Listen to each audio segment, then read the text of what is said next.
Hello students, আজ আবার নিয়ে এলাম তোমাদের এমপি সাজেশন পার্ট 2। আজ আমরা এমসিকিউ আলোচনা করব আওয়ার রান অ্যাওয়ে কাইট থেকে। First question, in summer the big half moon is always. উত্তর কী হবে? লাভলি। গরমকালে বা গ্রীষ্মকালে বিগ হাফ মুন দ্বীপপুঞ্জ কেমন ছিল? খুব সুন্দর। Number 2, back on the island. দ্বীপপুঞ্জে ফিরে এসে Claude and the narrator made plenty of. Claude আর বক্তা ন্যারেটর তারা কি বানিয়েছিল? প্রচুর পরিমাণে কাইটস, ঘুড়ি বানিয়েছিল।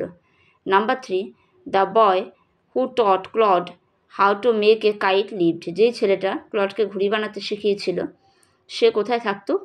অন দ্য মেইনল্যান্ড, মূল ভূখণ্ডে। Number 4, when it is fine. যখন আবহাওয়া সুন্দর। The harbour is blue and dash. উত্তর হবে কি? কাম, CALM। মানে যখন আবহাওয়া সুন্দর থাকে, বন্দর থাকে নীল এবং প্রশান্ত। Number 5, the big kite was covered with. বড় ঘুড়িটা কী দিয়ে ঢাকা ছিল?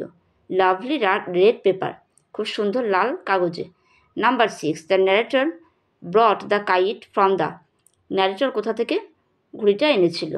হাউস বা light house. Number 7, the narrator and Claude had some hobby every. Narrator বক্তা এবং দাদা বা তার ভাই ক্লড প্রত্যেক শখ মেটাতো প্রত্যেকবার কোন কালে? সামার, গ্রীষ্ম ঋতুতে। বা স্প্রিং তো বলেনি, গ্রীষ্মই বলা ভালো। The thing that came handy was. Came হ্যান্ডিটা দেখতে পাচ্ছ কোটেশনে দিয়েছে, তাহলে হাতের কাছে কোন জিনিসটা এলো? অ্যান ওল্ড লেটার, একটি পুরনো চিঠি এলো।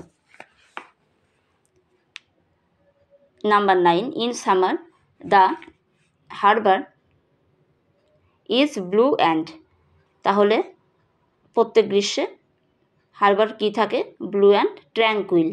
এই কোশ্চেনটা রিপিট আছে, ওখানে বলা হয়েছিল কাম, CALM। কামটা হচ্ছে বইয়ের ভাষা, আর ট্র্যাঙ্কুইল TRANQUIL। ট্র্যাঙ্কুইল হচ্ছে প্রশান্ত, synonymous. Number 10, the kite was decorated with stars which were. The kite was decorated with stars.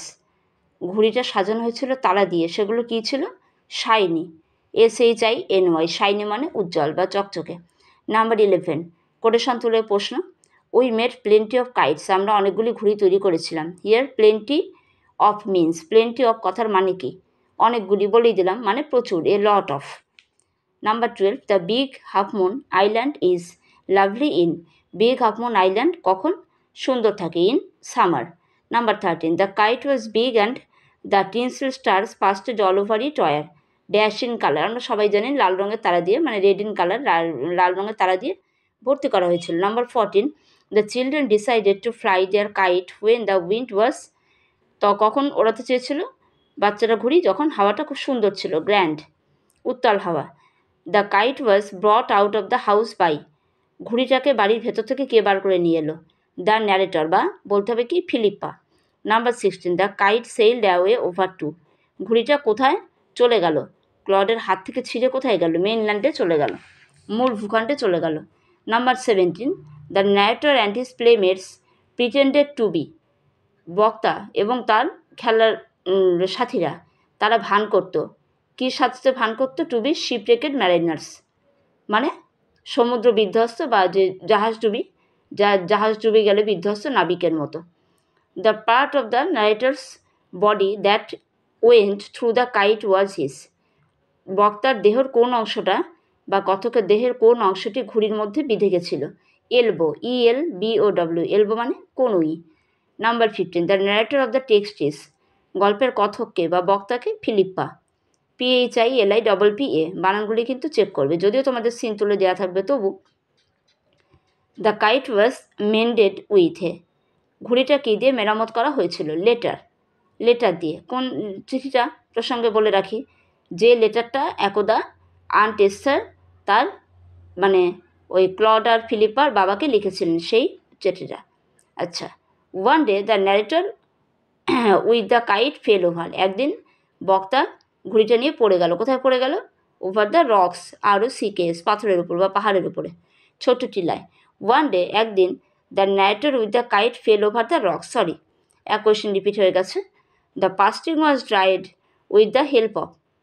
তাহলে ওই যে আঠা লাগানো হলো, আঠা যে লাগানো হলো সেটা কী দিয়ে শুকনো হলো? ফায়ার, আগুন দিয়ে। The kite went up like a, ঘুড়ি কোথায় উড়ে গেল?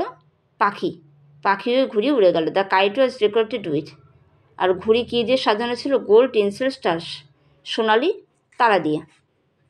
তাহলে এই ছিল আমাদের আজকের মতো সাজেশন। আশা করি তোমাদের কিছুটা হলেও উপকারে লাগলো। আবার নেক্সট ভিডিও নিয়ে শীঘ্রই আসবো। ওকে, অল দ্য বেস্ট।